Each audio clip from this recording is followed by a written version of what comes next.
Hello everyone, welcome to 14 Shades of MBBS. Today we'll be discussing a topic of colposcopy in cervical carcinoma. Okay, let's first of all define what is colposcopy. At, at least what is the meaning and what will be done during this colposcopy we'll be discussing here. Colposcopy. Here, the aim of the colposcopy is to study the cervix when the pap smear detects any abnormal swell, and also to locate the abnormal areas and take biopsy, to study the extent of the abnormal lesion, and conservative surgery under colposcopy guidance, and also follow-up therapy can be used here. Also, colposcopy reduces the false positive findings. Usually 6 to 10% of Ascot cells will be defined. Let's see later. And also the abnormal areas of colposcopy are detected by the white areas, which are the mosaic punctuation and also abnormal vessels, while pap smear detects the abnormal swell. Colposcopy locates the abnormal lesion.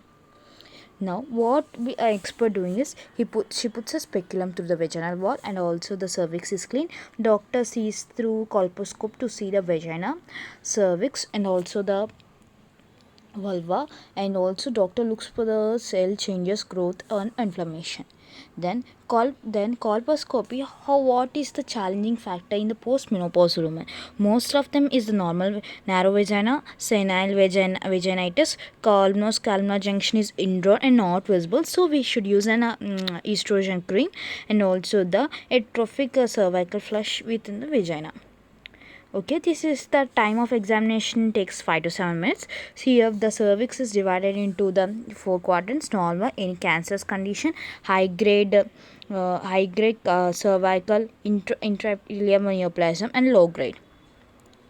Here this is a colposcope through which we can see the whitish area. Here histo white is due to the acetic acid application, and also this is a procedure where the colposcope eliminates the cervical biopsy.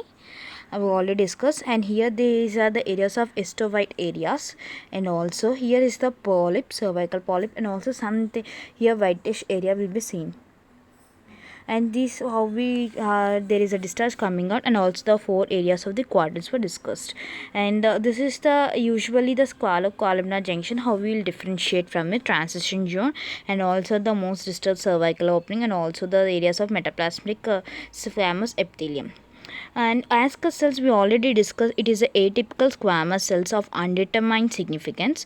And from here normal cervix, it will go through these stages. These are the Ascot cells. These are normal cells. Here Ascot cells we are the seen, and also this is a low grade. Here it is a high grade. Thank you. And these are my references. You can watch this YouTube link. I'll be keeping in my discussion box. Thank you. Like and share it.